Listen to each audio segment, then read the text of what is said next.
사랑과 은혜가 풍성하신 하나님, 지난 3일 동안 세상 가운데서 저희들을 지켜주시고 오늘 수요 성경 공부의 자리로 인도해 주시니 감사합니다. 이 시간 주님 앞에 저희의 연약함과 부족함을 고백합니다. 때로는 기도와 말씀에 깨어있지 못하고 세상의 분주함과 세속적 가치관에 함몰되어서 주님을 온전히 바라보지 못했음을 회개합니다. 저희를 긍휼히 여겨주시고 용서하여 주시옵소서. 우리의 생각과 말과 행동이 주님을 닮아가게 하시며 우리의 삶이 세상의 가치가 아닌 하나님의 말씀을 따라가는 하나님을 목적 삼는 삶이 되길 소망합니다. 지금은 예수님의 고난을 기억하는 사순절 기간입니다. 우리의 교만을 내려놓고 자기 중심적인 생각을 버리고 말씀과 기도로 더욱 주님께 가까이 나아가길 기도합니다. 주님, 100주년 기념교회가 창립 20주년을 맞이했습니다. 하나님의 섭리에 의해 이 땅에 오신 선교사님들의 헌신을 기억하며 한국 기독교 200주년을 향한 길닫기의 사명을 잘 감당하게 하여 주시옵소서. 또한 100주년 기념교회가 교회의 교회다움을 잃지 않고 세상을 주님의 빛으로 가득 채우는 주님 역사의 통로가 되길 기도합니다. 양화진 증축공사가 진행되고 있습니다. 주님의 돌보심 가운데 안전하게 잘 진행되길 기도합니다. 이 시간 수요 성경 공부를 통해 주님의 말씀을 깊이 알아가는 시간이 되게 하여 주시옵소서. 말씀을 통해 믿음이 성장하고 구역 식구들이 서로 밑가지로 섬기며 감사와 순종으로 잡힌 바 된 그것을 잡기 위해 달려가는 성숙한 그리스도인, 하나님이 허락하신 삶의 자리에서 구별된 삶을 살아가는 진정한 그리스도인이 되길 기도합니다.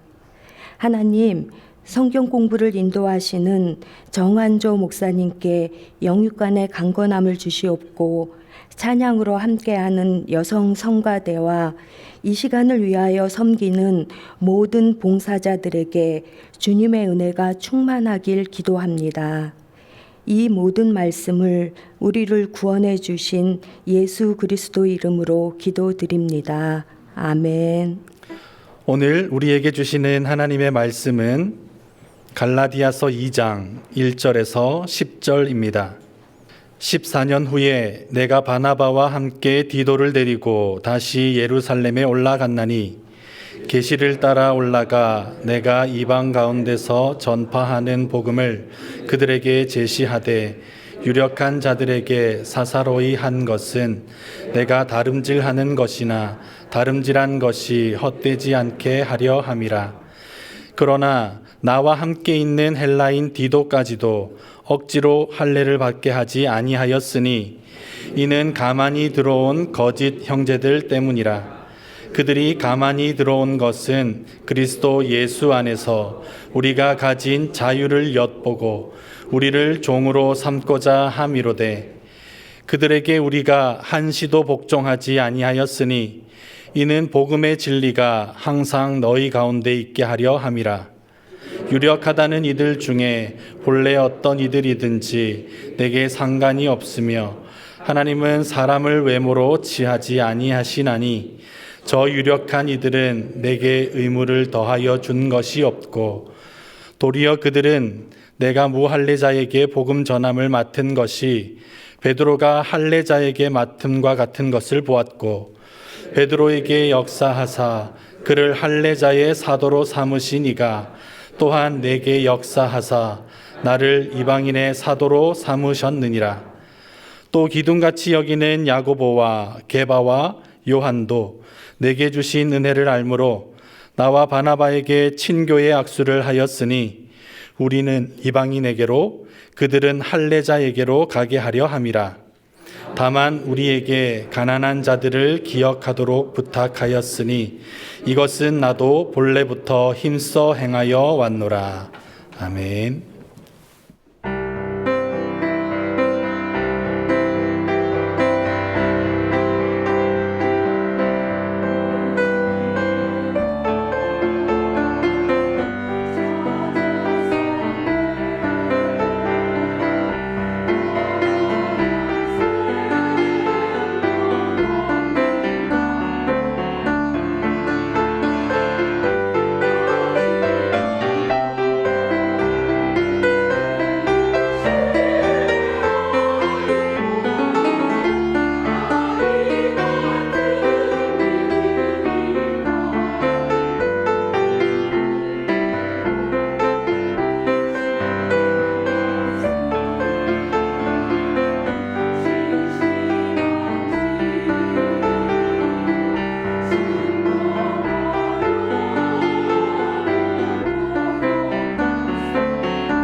지난 3일도 평안하셨습니까? 네. 1번 지난 시간에 공부한 내용을 먼저 복습해 봅시다.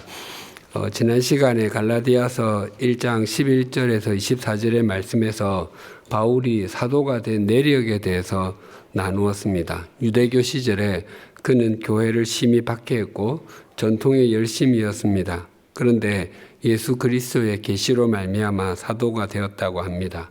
그리고 그렇게 부르심을 받은 후에 아라비아로 갔었고 3년 만에 예루살렘으로 올라가 15일을 머물렀습니다. 그때 게바와 야고보, 예수님 동생을 만났다고 했습니다. A번 주님께 잡힌 바 된 그것을 잡으려고 달려가는 사람은 이전과 구별된 삶을 산다. 이전과 구별된 삶을 산다. 바울에게 다메섹으로 가다가 부활하신 주님을 만난 사건은 그의 인생의 BC, 그리스도 이전과 AD, 그리스도 이후와 같습니다. 그리스도인 중에 바울보다 BC와 AD가 또렷한 사람이 별로 없습니다. 그런데 그리스도인에게 BC와 AD가 없는 사람도 없습니다. 그것이 흐릿하게 보일지라도 분명히 있습니다. 성경에 나오는 믿음의 사람, 하나님의 사람은 그들의 인생에서 이전과 이후가 달라지는 어떤 특정한 사건들이 있었습니다. 아브라함에게는 갈대아 우르에 있을 때의 부르심, 다윗에게는 사무엘에게서 기름 부음을 받은 일, 또 다니엘에게는 바벨론으로 끌려가서 열흘 동안 왕의 음식을 먹지 않는 일 등이 그들의 삶이 이전과 이후를 좀 더 또렷하게 구분해 주는 구분점이었습니다. 하나님께서 모든 것을 주관하시고 또 모든 것을 당신의 뜻대로 인도하시지만 한 가지 또렷한 사실은 하나님께서는 구별된 삶을 사는 사람을 통로 삼아 당신의 역사를 펼쳐 가신다는 것입니다. 우리가 구별된 삶을 살지 않으면 하나님의 통로로 살아갈 수 없습니다. 그러면 내가 구별된 삶을 살고 있나, 살고 있지 않나, 어떻게 확인할 수 있을까요? 가장 심플한 방법 중에 하나는 내가 충분히 누릴 수 있음에도 불구하고 주님을 위해 약간 불편하게 사는 것을 믿음으로 수용하는 것입니다. 더 많은 것 가질 수 있고요.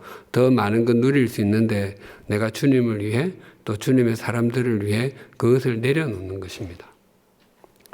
B번 주님께 잡힌 바 된 그것을 잡으려고 달려가는 사람은 주님과의 관계에 최우선 순위에 둔다. 주님과의 관계를 최우선 순위에 둔다. 바울은 자신을 사도로 불러주신 것에 대해서 혈육과 의논하지 않고 다른 사도들로부터 인정받으려고 하지 않았습니다. 즉 하나님과의 관계에 최우선 순위를 두었다는 것입니다. 우리가 중요한 일일수록 스스로 결단해야 합니다. 특히 젊은 사람들에게는 결혼입니다.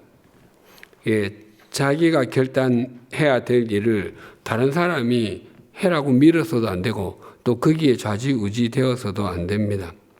왜냐하면 살아가다 보면 쉽지 않은 일을 만나게 되고 또 어려운 환경을 만나게 될 텐데 그때 이겨갈 힘이 하나님께서 이 사람을 내게 붙여주셨고 나와 함께 살게 하셨고 이 과정도 이길 수 있도록 하셨다고 믿는 믿음이 생깁니다.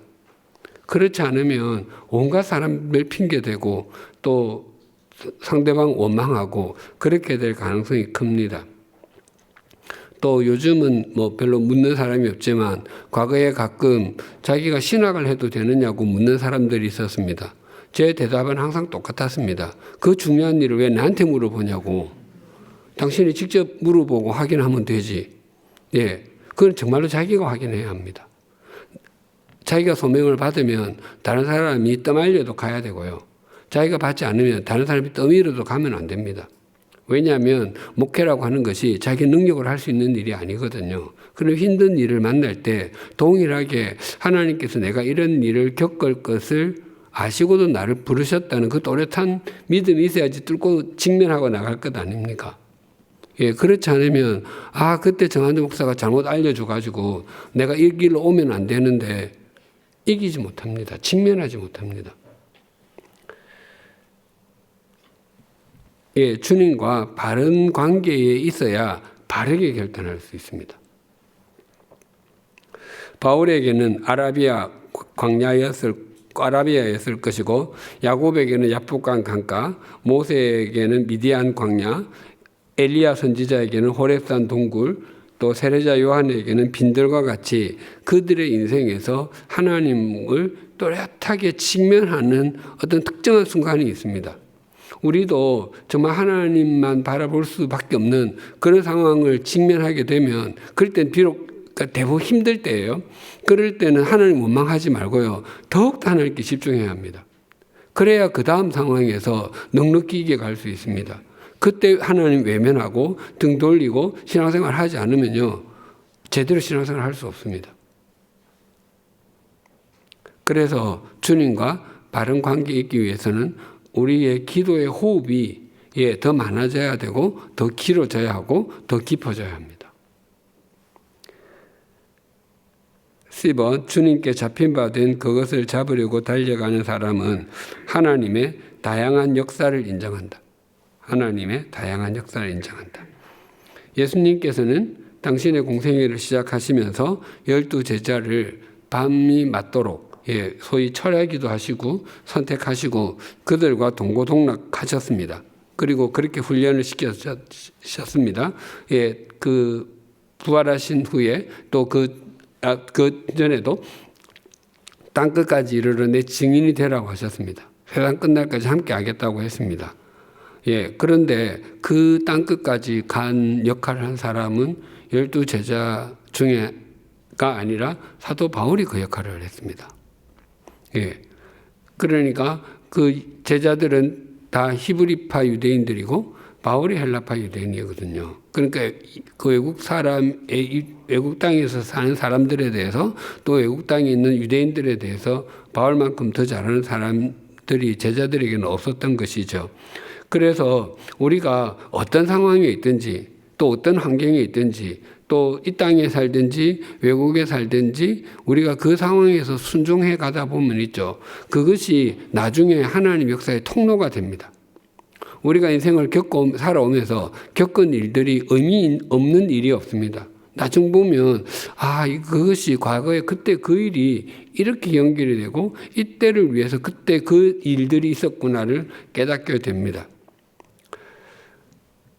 그래서 하나님께서는 우리에게 동일한 은혜를 베푸시는 분이시지만 우리에게 주신 달란트가 다르고 우리 삶의 길이 다 다르게 인도하시지 않습니까?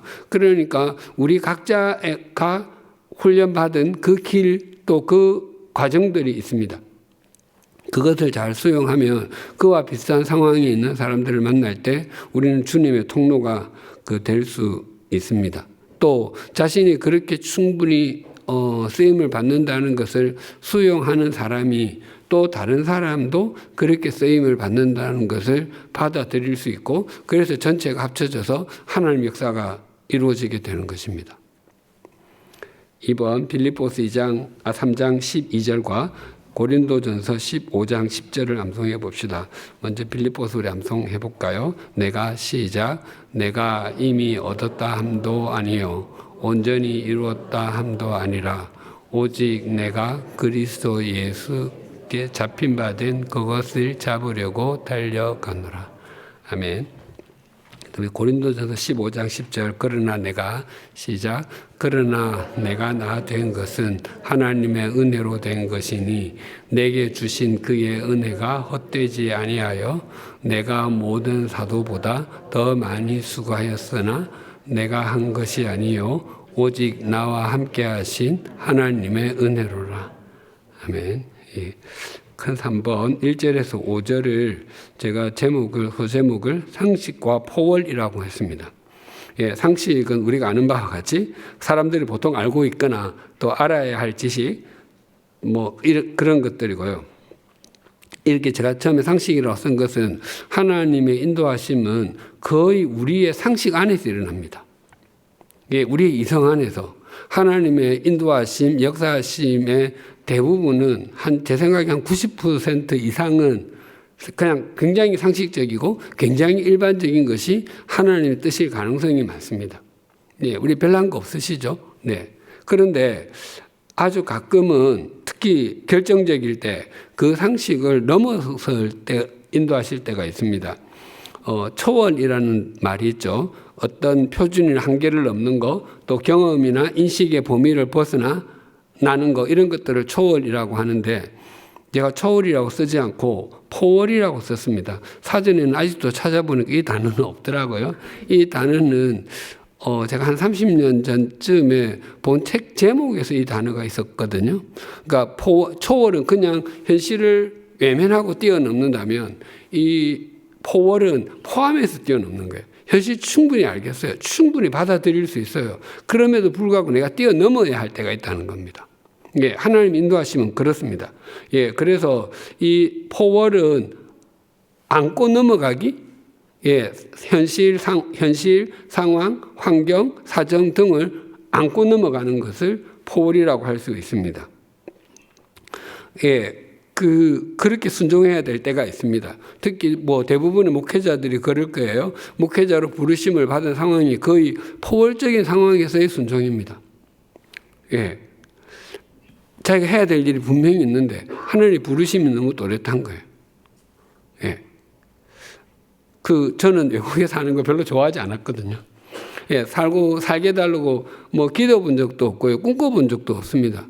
그런데 하나님은 저를 부르시는 거예요. 그건 너무 또렷한 거예요.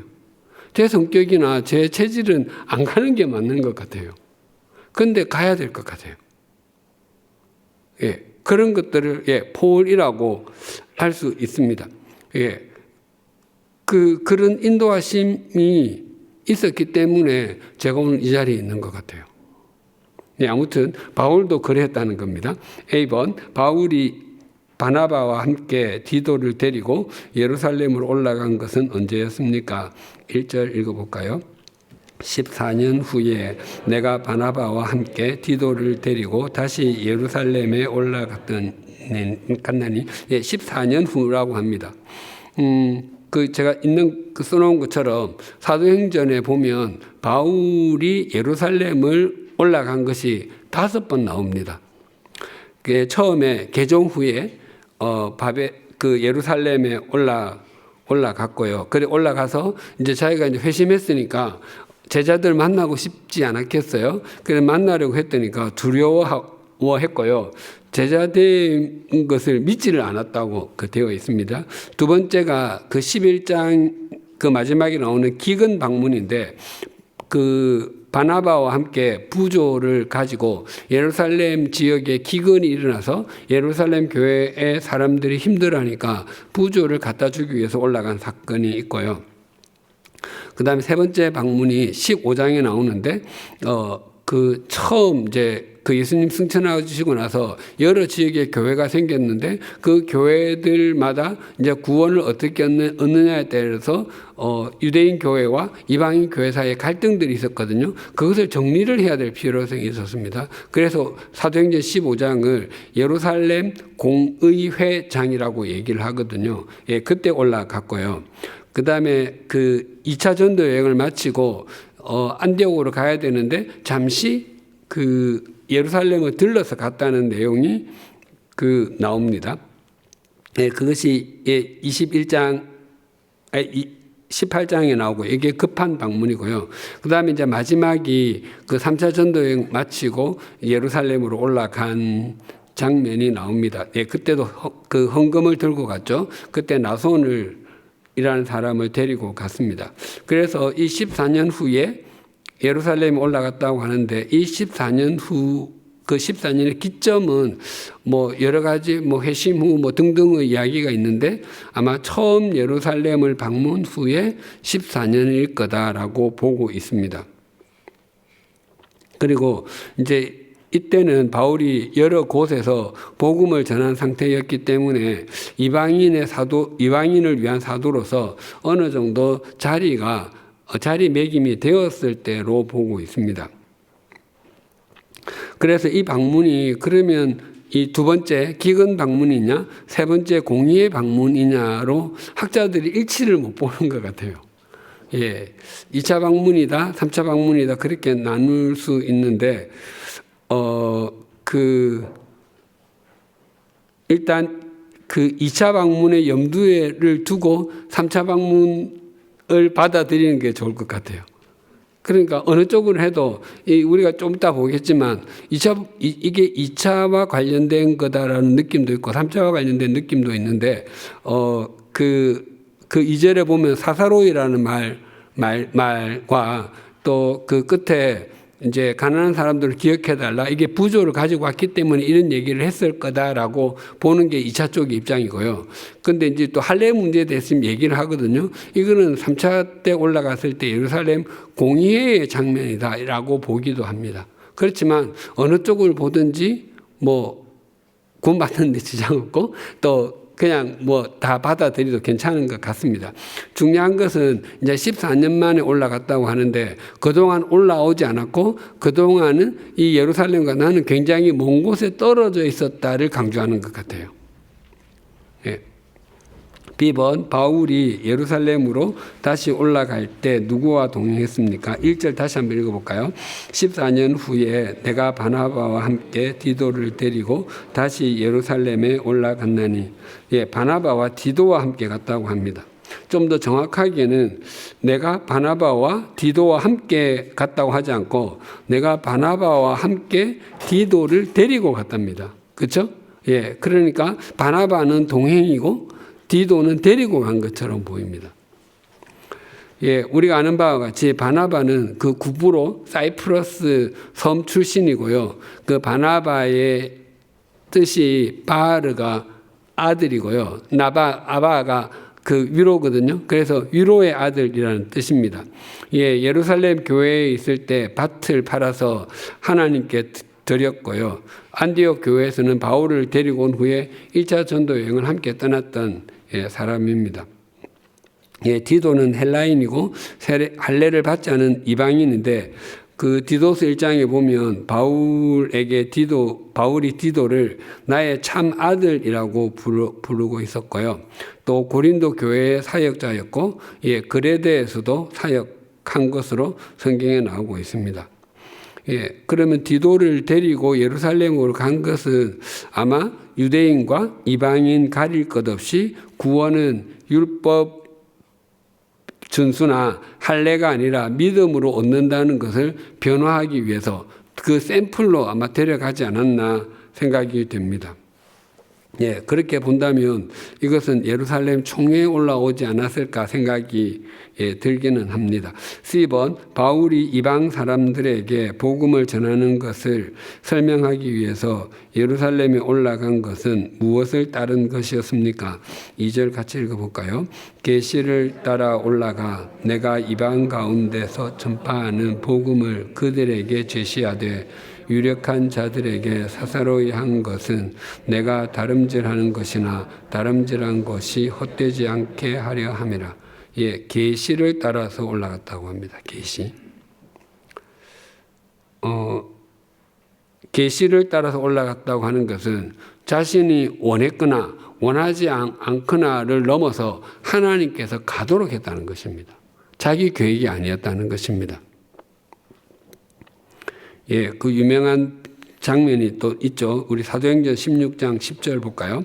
바울이 그 환상을 보았을 때 우리가 곧 마게도냐로 떠나기를 힘쓰니 이는 하나님이 저 사람들에게 복음을 전하라고 우리를 부르신 줄로 인정하미르라. 바울이 이제 그 2차 전도 여행을 떠날 때 바나바와 함께 떠나지 못하고 실라와 함께 떠나게 되었는데 그 소아시아 지역, 그 에베소 있고 이 지역인데 거기서 복음을 전했는데 복음이 너무너무 잘 전해진 거예요. 그런데 성령님께서 전하지 못하도록 막으셨답니다. 이해가 잘 안 되죠. 우리 같으면은, 제 같으면은, 이 마귀가 장난하나 보다. 그랬을 것 같아요. 예, 내가 복음 전하기 위해서 부름을 받았는데, 그것을 성령님이 맡는다? 어떻게 알았는지 모르겠지만, 바울은 그것이 성령님께서 막으신다는 것을 알았습니다. 예, 그래서 본다 비두니아 지역을 지나서 저 북쪽 지역으로 올라가려고 했습니다. 그래서 여기가 아닌가 보다. 그럼 북쪽으로 가는 게 좋겠다 해서 올라가려고 했는데 또 막았답니다. 이건 또 뭐지? 그렇게 생각했을 거예요. 그때 밤의 환상 중에 그 마게도냐 사람이 나타나서 건너와서 우리 좀 도와주십시오. 그렇게 해서 빌립보로 가게 됐습니다. 그러니까 자기 계획이 전혀 아니었던 것입니다. 그러니까 하나님의 인도하심은 아까도 말씀드렸지만 대부분 이성적이고 합리적이지만 그 이성과 합리를 포함한 초월적일 때도 있다는 것입니다. 그러니까 그것은 이제 포월이라고 제가 표현을 했는데 이 포월은요 황당하지는 않습니다. 만약에 제가 지금보다 한 30년 좀 젊었다고 치고 제가 열심히 사역을 하고 있는데 그 하나님께서 제게 한조야 나는 네가 의료선교사가 되어서 아프리카로 오지로 가면 좋겠다. 그건 헛소리입니다. 왠지 아세요? 저는 의대를 졸업하거나 간호대를 졸업하지 않았거든요. 만약에 그때 네가 그 의대를 가라든지 간호대를 가라든지 그러면 제가 고민을 많이 할 거예요. 그런 그 의료선교사들은요, 지금 의사나 간호사나 의대나 간호대에 다니고 있는 사람에게 나는 네가 그렇게 나의 복음을 전하면 좋겠다라고 할 때 되는 겁니다. 그러면 하나님 이제 아시잖아요. 우리 집이 지금 이런데 저 돈 빨리 많이 벌어야 돼요. 우리 가족들 먹여 살려야 돼요. 근데 너는 가면 좋겠다. 그런 것들이 보월입니다. 전혀 제가 저보고 하나님께서 또 역시 너 지금 어디 가서 의료 선교사 이런 얘기는 하지 않습니다. 절대로 황당하지가 않습니다. 그 부르심이 시간이 지날수록 그런 부르심은요 더 또렷해집니다. 그러면 내가 더 많은 것을 가질 수 있고 더 많은 것을 누릴 수 있지만 그것을 내려놓고 가라고 하면 가게 됩니다. 팁은 바울은 디도가 헬라인이었지만 무엇을 받게 하지 않았습니까? 3절 읽어볼까요? 그러나 나와 함께 있는 헬라인 디도까지도 억지로 할례를 받게 하지 아니하였으니 억지로 할례를 받게 하지 않았답니다. 억지로는 강제로 하다의 의미입니다. 그러니까 물리적으로나 정신적으로 강요나 압박을 하지 않았다는 것입니다. 더 정확하게는 디도가 할례 받을 것을 강요당하지 않았다입니다. 이것이 수동태인데 명확하게 주어가 누구인지를 밝혀지지는 않습니다. 중요한 것은 바울도 디도를 반드시 할례를 받도록 하지 않았다는 것입니다. 그런데 바울이 할례를 준 사람도 있습니다. 받게 한 사람도 있는데 사도행전 16장 2절 3절 한번 같이 볼까요? 디모데는 루스드라와 이고니온에 있는 형제들에게 칭찬받는 자니 바울이 그를 데리고 떠나고자 할새 그 지역에 있는 유대인으로 말미암아 그를 데려다가 할례를 행하니 이는 그 사람들이 그의 아버지는 헬라인인 줄 알미르라. 우리가 아는 바와 같이 이 디모데의 어머니는 유대인이고 아버지는 헬라인이었거든요. 그 유대인들은 그 모계 활동을 따라서 유대인이냐 아니냐가 구분이 됩니다. 그러니까 어머니가 유대인이니까 당연하게 유대인이죠. 당시 상황으로는 디모데가 회당에 들어가서 유대인들에게 복음을 전하려면 할례를 받고 유대인이 완전하게 되어야 가능했습니다. 그렇게 보면 디모데는 유대인 전도를 위해서 할례를 받게 하고 디도는 이방인 전도를 위해서 할례를 받게 하지 않은 것으로 보입니다. 예, 그러니까 복음을 전하는 그것에 대해서는 흔들림이 없지만 그 복음을 어떻게 전하는 것이 효율적이냐에 따라서는 바울은 굉장히 플렉서블한 그런 사람이었던 거죠. 1번, 가만히 들어온 거짓 형제들이 할례를 받을 것을 강요했던 것은 사람들을 무엇으로 삼기 위함이었습니까? 4절 보겠습니다. 이는 가만히 들어온 거짓 형제들 때문이라. 그들이 가만히 들어온 것은 그리스도 예수 안에서 우리가 가진 자유를 엿보고 우리를 종으로 삼고자 함이로되. 종으로 삼기 위해서. 거짓 형제들은 율법주의자들을 의미합니다. 거짓 형제들은 복음을 말하는 것 같지만 실제는 율법을 말했던 것입니다. 꼭 이런 율법이 아니어도 교회에서 무엇은 무조건 해야 된다든지 또 무엇은 절대로 하면 안 된다든지 그런 것들을 강요하면 저는 건강하지 않다고 생각합니다. 이단 사이비로 갈수록 절대적으로 강요하는 것들이 있습니다. 또 좋은 것도 과하면 저는 좋지 않다고 생각을 합니다. 우리 교회는 선교하는 교회예요. 우리 교회 모든 부서는 다 선교해야 돼요. 또 우리 교회는 큐티를 너무너무 중요하게 여기는 교회예요. 큐티하지 않는 교회는 성숙 잘 못해요. 아니면 큐티 안 하는 교회는 교인도 아니에요. 큐티는 제 옛날에 강의도 많이 해보고 했는데 어릴 때 일기 잘 쓰는 사람은요 큐티 잘하고요. 일기 방학 때 몰아 쓰는 사람은 고문입니다. 또 우리 교회는 새벽기도 무조건 나와야 돼요. 우리 새벽기도가 철학이에요. 반대로 우리 교회는 철학기도가 철학이에요. 하나님께서 사람들을 다르게 지으셨기 때문에 어떤 사람은 이게 편하고 어떤 사람은 저게 편한 거예요. 또 어떤 사람은 이게 불편하고 어떤 사람은 저게 불편한 거예요. 근데 그것을 다 한 틀에 넣으려고 하는 것은 억지스러운 거예요. 이 거짓 형제들이 그 2번 반복해서 지금 쓰이는 말이 있는데 가만히 들었답니다. 가만히. 가만히의 문자적인 의미는 슬그머니 몰래입니다. 바르지 못한 태도와 행동인 것을 보여주는 거죠. 그 베드로후서 2장 1절 볼까요? 그러나 백성 가운데 또한 거짓 선지자들이 일어났었나니 이와 같이 너희 중에도 거짓 선생들이 있으리라.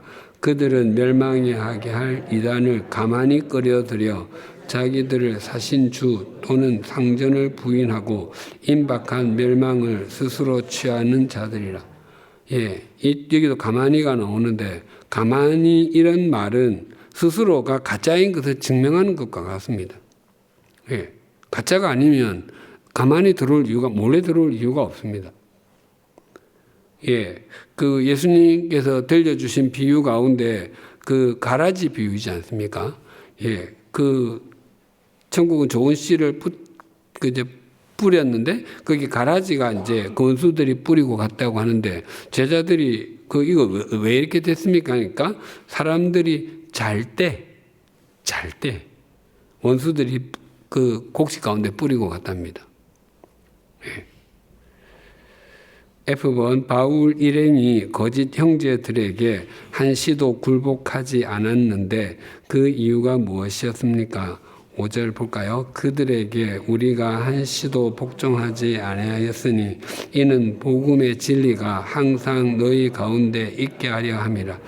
복음의 진리가 항상 있게 하기 위해. 한시도는 한순간도의 의미이고 아주 짧은 순간입니다.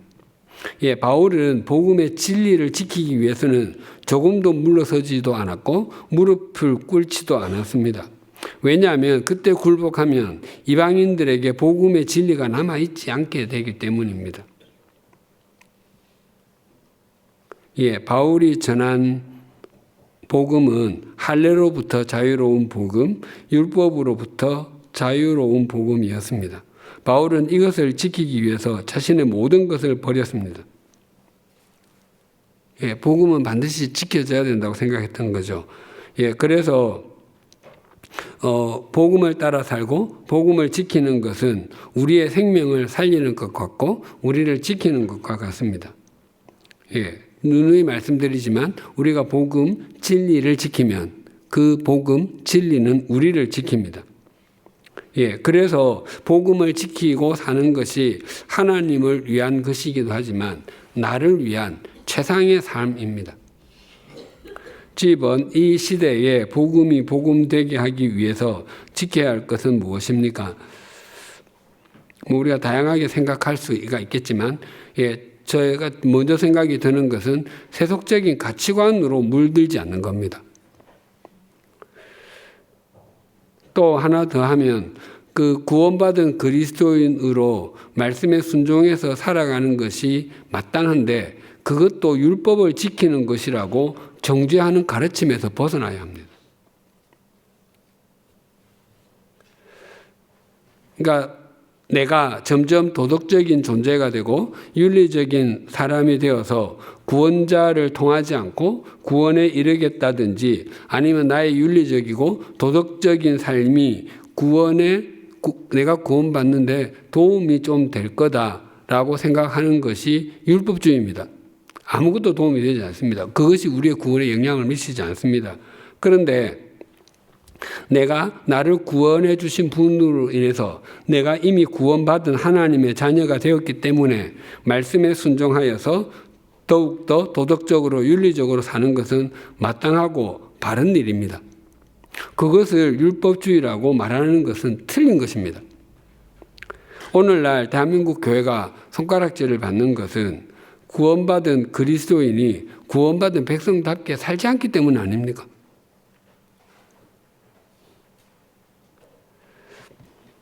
그건 4번 6절에서 10절은 더불어 그리고 따로인데 베드로를 비롯한 사도들과 바울이 전하는 복음은 같은 내용입니다. 그래서 더불어입니다.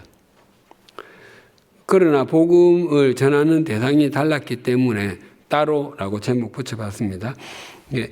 A번 바울 일행이 예루살렘에 올라갔을 때 그곳에는 어떤 사람들이 있었습니까? 6절 한번 볼까요? 유력하다는 이들 중에 본래 어떤 일이든지 내게 상관이 없으며 하나님은 사람을 외모로 취하지 아니하시나니 저 유력한 이들은 내게 의무를 다하여 준 것이 없고 유력하다는 사람들 우리 옛날에 봤던 한글 개혁 한글 성경에는 유명하다는 사람들이었는데 저는 유명하다는 표현이 더 좋은 것 같아요. 그냥 이름 내리는 사람들, 또 이름이 낫다는 사람들, 이런 느낌이 좀 강하게 들거든요. 이 유명하다, 유명한 이 단어는 생각하다에서 온 단어거든요. 그래서 유명은 그렇게 생각해 주는 사람들과 그것을 당연하게 받아들인 사람들이 만든 것입니다. 저 사람 유명해. 그래, 나 유명한 사람이지. 이렇게 서로 그냥 걷다받들어 주는 것이죠. 그 유명하다는 사람들은 예루살렘 교회와 갈라디아 교회에서 인정할 만한 명성과 권위를 지닌 사람들로 보입니다. 우리 창세기 11장 4절 5절 볼까요? 자, 또 말하되 자 성읍과 탑을 건설하여 그 탑 꼭대기를 하늘에 닿게 하여 우리 이름을 내고 온 지면에 흩어짐을 면하자 하였더니 여호와께서 사람들이 건설하는 그 성읍과 탑을 보려고 내려오셨더라. 그 바벨탑 이야기인데요. 이 바벨탑을 만들려고 했던 이유가 이름을 내리고, 즉 유명해지려고 하다가 망했습니다. 하나님께서 흩으셨습니다. 그래서 꼭 이 바벨탑 이야기만이 아니라 이름을 내리는 사람들, 소위 유명해지려고 하는 사람들이 많으면요, 그 모임은 형성이 되지 않습니다. 다 자기 잘났다고 떠들 거거든요. 그러니까 상대 이야기를 들어주지 않는 것입니다. 그래서 그런 다른 사람의 말은 듣지 않고 자기 말만 하는 그런 사람들의 모임은 소위 아무 말 대잔치가 됩니다. 우리는 유명하게 되기를 꿈꾸는 사람들이 아닙니다. 한 번도 저는 제가 유명한 사람, 유력한 사람이 되게 해달라고 기도한 적이 없습니다. 제가 자주 기도했던 내용은 하나님 저 유용한 사람이 되게 해주십시오였습니다. 그냥 주님께서 쓰시기에 편안한 사람이 되게 해달라고 기도를 드렸습니다. 예, 유명한 사람보다 유용한 사람이 많은 교회가 건강한 공동체입니다. 그래서 제가 자주 쓰는 문구가 있었는데, 하나님, 다른 사람이 하기 싫어하는 일이 있으면 저 시키세요. 예, 제가 할게요. 그렇게 기도 드리곤 했습니다. 예, 그렇게 하나님의 통로로 쓰임을 받는 것은 기쁜 일입니다. B번, 베드로가 할례를 받은 사람에게 복음을 전하는 일을 맡은 것처럼 바울은 누구에게 복음을 전하는 일을 맡았다고 말합니까? 7절 볼까요? 도리어 그들은 내가 무할례자에게 복음 전함을 맡은 것이 베드로가 할례자에게 맡음과 같은 것을 보았고, 예, 무할례자라고 합니다. 이 맡다가 그 피스티어거든요. 믿다랑 똑같은 말인데, 예, 능동형으로 하면 믿다가 되고요. 수동형으로 되면은 위임하다입니다. 그러니까 믿고 맡긴 거죠. 예. 그러니까 바울은 자신과 베드로가 복음을 전하는 대상은 유대인과 이방인 서로 다를지라도 하나님께로부터 그 역할을 위임받은 것은 지금 동등하다고 말하는 것입니다. 예, 그래서 이게 이제 보았다라고 이제 보다인데, 그 보다가 A도인데 그 알다로 번역할 수도 있습니다. 예, 영어도 무사하다가 I see 하면 내가 봤다가 아니라 알겠다잖아요. 예, 똑같은 의미입니다. 예, 그러니까 예루살렘 교회가 하나님께서 바울을 이방인을 위한 사도로 세우신 것을 비로소 인정한 것으로 보입니다. 예, 우리가 나와 다른 사람의 역할을 서로 인정하는 것이 성숙으로 가는 지름길입니다.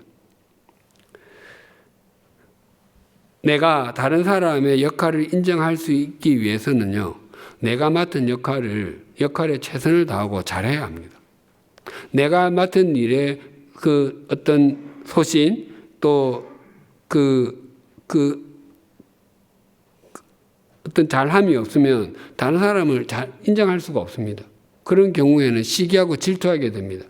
내가 맡은 이거 하나님께 내게 맡겨주셨기 때문에 내가 최선을 다하고 내가 한 것이 이것이 나의 최선이라고 받아들여지면 다른 사람이 하는 것도 다 받아들여집니다.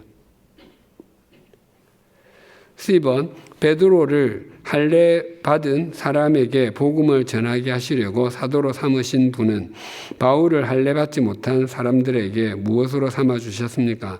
8절 볼까요?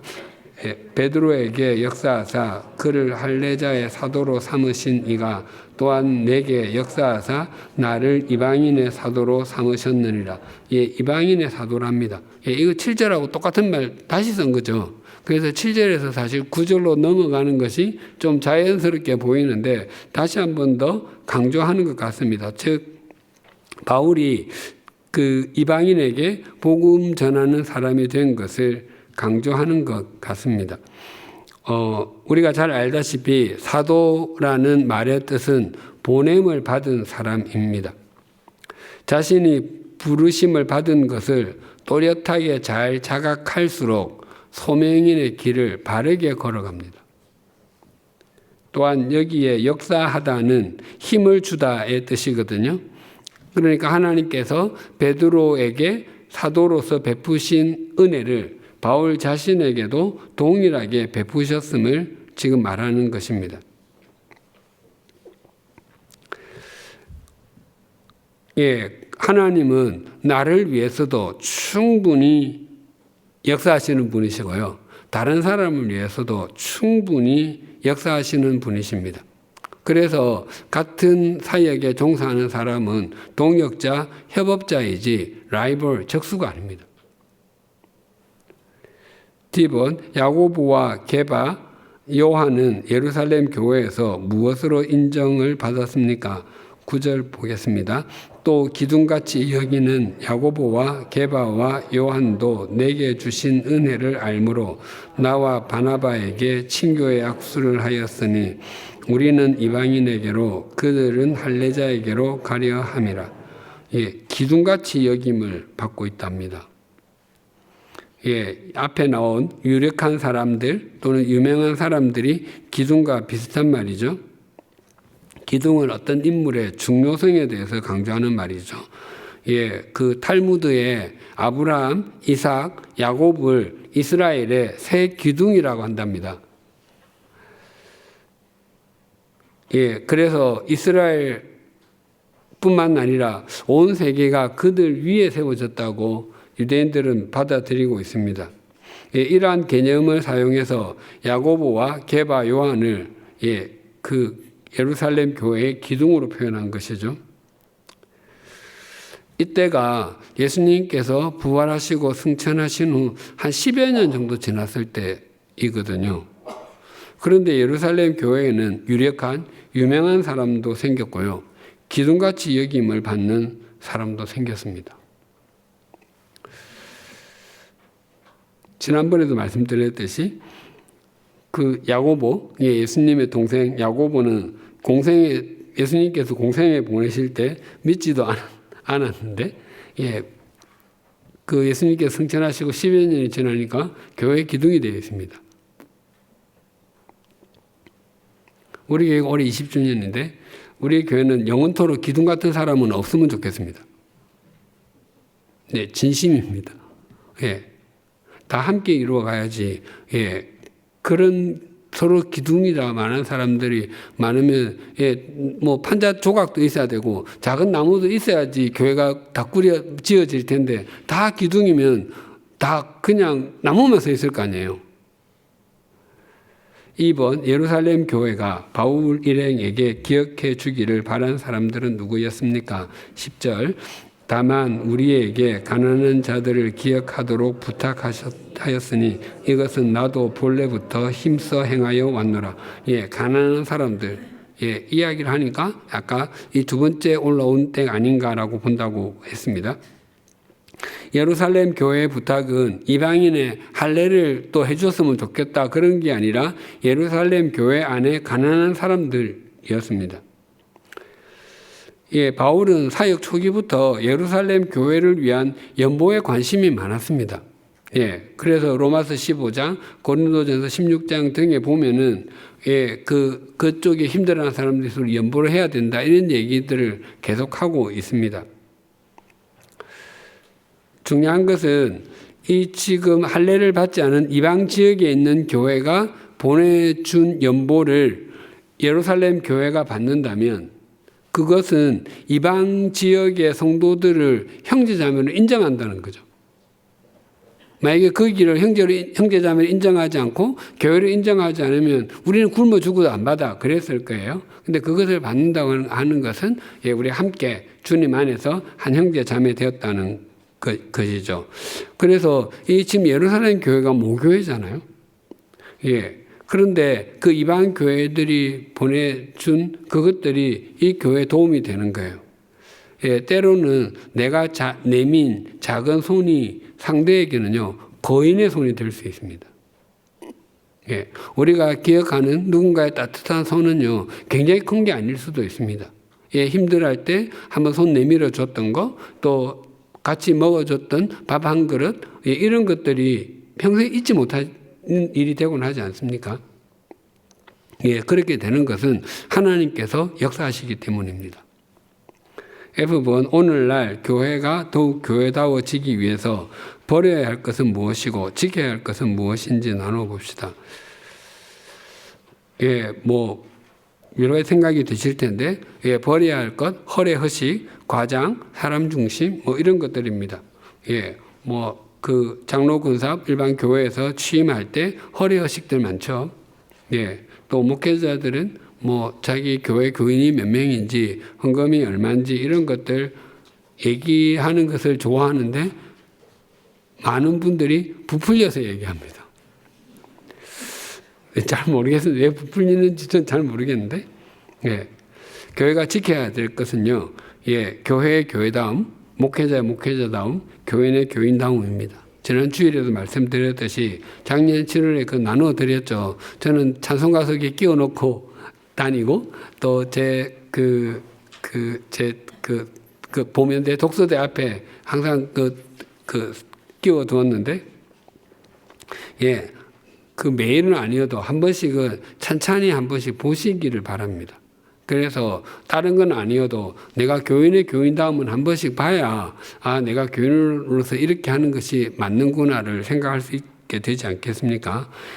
건강한 교회는 소수가 아니라 드러내지 않는 다수의 사람들이 만들어갑니다.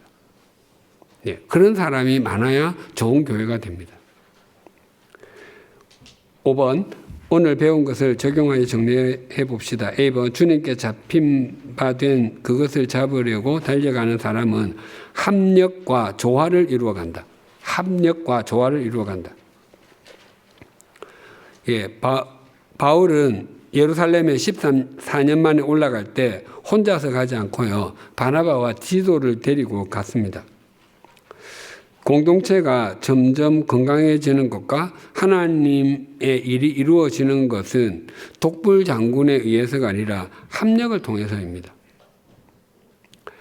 우리 출애굽기 17장 10절 11절 읽어볼까요? 여호수아가 모세의 말대로 행하여 아말렉과 싸우고 모세와 아론과 훌은 댁에 올라가서 모세가 손을 들면 이스라엘이 이기고 아론 내리면 아말렉이 이기더니, 지금 여호수아와 이스라엘 자손은 아말렉과 전쟁을 치르고 있고 그 산 위에서 기도하고 있는데 모세의 손이 내려가니까, 손을 올리면 이기고 내려가면 지니까 아론과 훌이 한쪽에서 잡고 있었답니다. 그 신앙에는 자수성가도 없고 독불장군도 없습니다. 교회가 교회다워지고 교회가 성장하고 성숙하는 데는 보이지 않는 자리에서 열심히 봉사하는 사람들, 이런 분들이 저는 참 중요하다고 생각을 합니다. 그 독일의 그 순교자 본 헤퍼가 이런 말을 했습니다. 믿는 사람들이 모인 공동체 자체보다 공동체에 대한 자신의 꿈을 더 사랑하는 사람은 그 공동체를 파괴하는 사람이다. 다시 한번 읽어볼게요. 믿는 사람들이 모인 공동체 자체보다 공동체에 대한 자신의 꿈을 더 사랑하는 사람은 그 공동체를 파괴하는 사람이다. 교회마다 어떤 모습들이 있을 거 아니에요. 그 부족한 부분도 있고 뭐 좀 남는 부분도 있고 있을 텐데, 교회는 이래야 된다고 무조건 자기가 생각하는 이상향을 자꾸 얘기를 하면은 그 사람 때문에 교회가 깨진다는 거예요. 개인은 그 공동체보다 클 수 없습니다.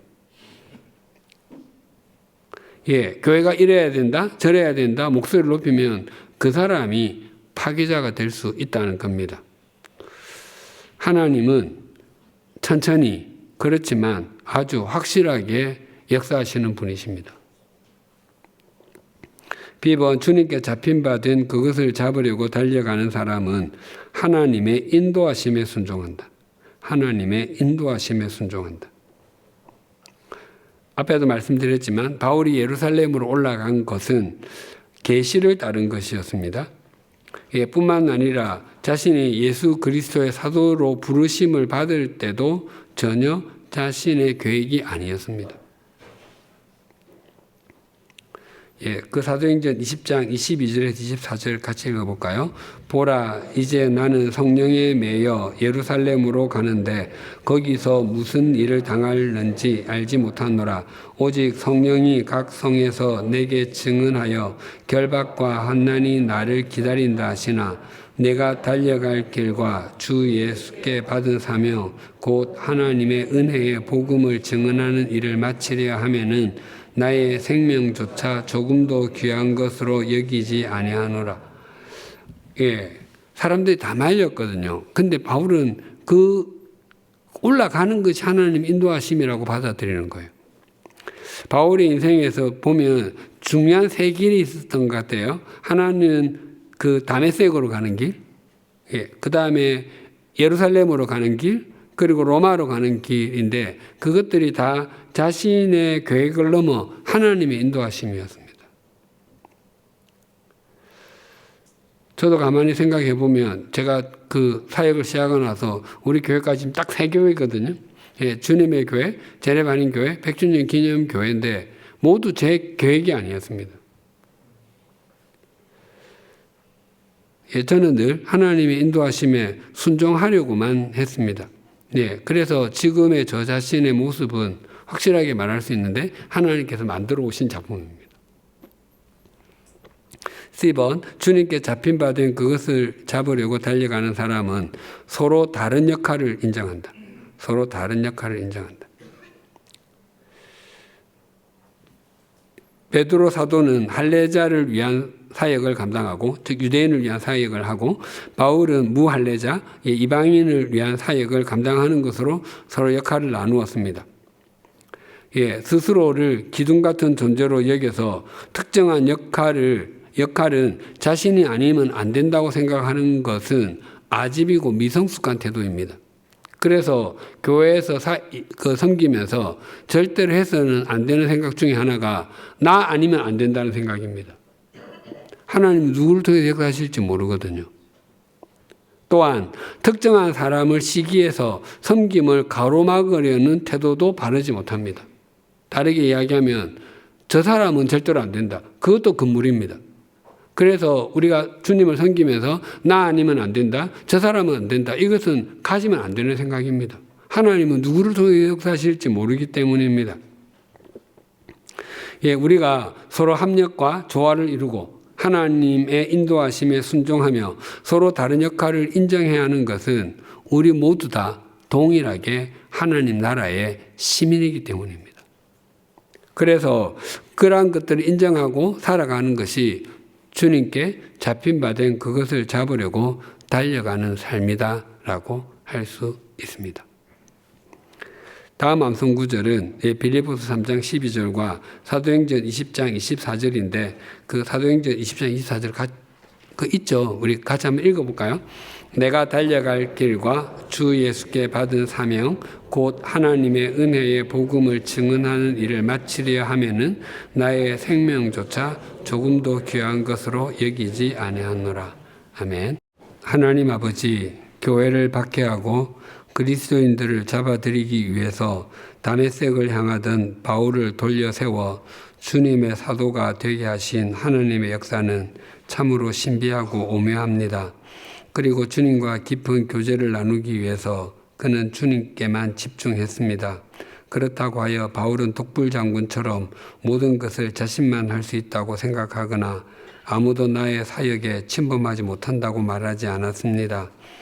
그가 어디로 가든 무엇을 하든 그의 곁에는 동역자가 있었습니다. 우리가 어떤 일에 부르심을 받거나 어떤 일에 주님의 통로가 되든지 그 일은 오직 나만을 통해서 이루어져야 한다는 오만함을 갖거나 착각하지 않게 하여 주시옵소서. 또한 바울은 2차 전도 여행 중에 빌립보로 갈 때나 3차 전도 여행을 마치고 예루살렘으로 올라갈 때 철저하게 하나님의 인도하심에 순종했습니다. 자신의 계획대로 되지 않았고 자신이 원했던 길은 이것이 아니었다고 하나님께 항의를 하거나 자신이 원하는 대로만 되게 해달라고 목리를 부리지도 않았습니다. 우리가 믿음의 길을 걸어갈 때 하나님의 인도하심에 순종하게 하여 주시옵소서. 우리가 원하는 길로 인도되지 않는다고 그 길에서 벗어나지 않게 하시고 우리의 계획대로 되지 않는다고 하나님께 등을 돌리는 어리석음을 범치 않게 하여 주시옵소서. 사실 우리의 지난 삶을 정직하게 돌아보면 하나님의 인도하심이었음을 부인하지 않을 수 없습니다. 이후로도 하나님의 인도하심에 순종하는 것이 우리의 삶을 최상으로 사는 것임을 잊지 않게 하여 주시옵소서. 또한 바울과 베드로가 다르게 쓰임을 받았듯이 나와 다른 사람도 서로 같지 않고 다르다는 것을 잊지 않게 하여 주시옵소서. 오직 나만 쓰임을 받아야 하고 나 아니면 안 된다는 생각을 버리게 하시고 특정한 사람은 안 된다고 생각하는 어리석음과 편견도 버리게 하여 주시옵소서. 이 주간에도 각 구역마다 은총을 베풀어 주셔서 말씀의 나눔이 더 풍성하게 하시고 그래서 날이 갈수록 구역 식구들의 믿음이 성장하고 성숙하게 하여 주시옵소서.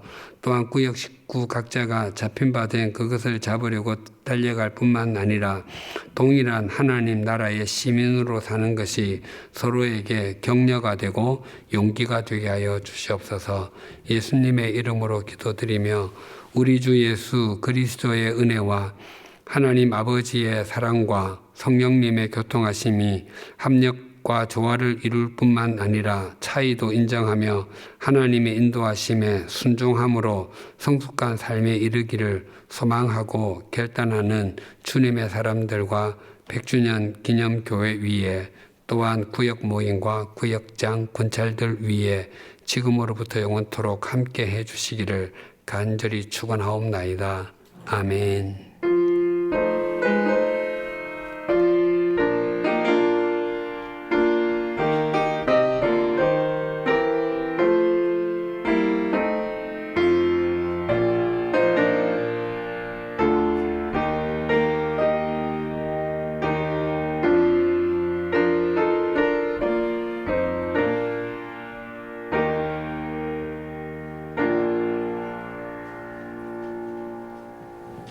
네, 이 주간의 남은 날도 주님 안에서 강건하시고 평안하십시오.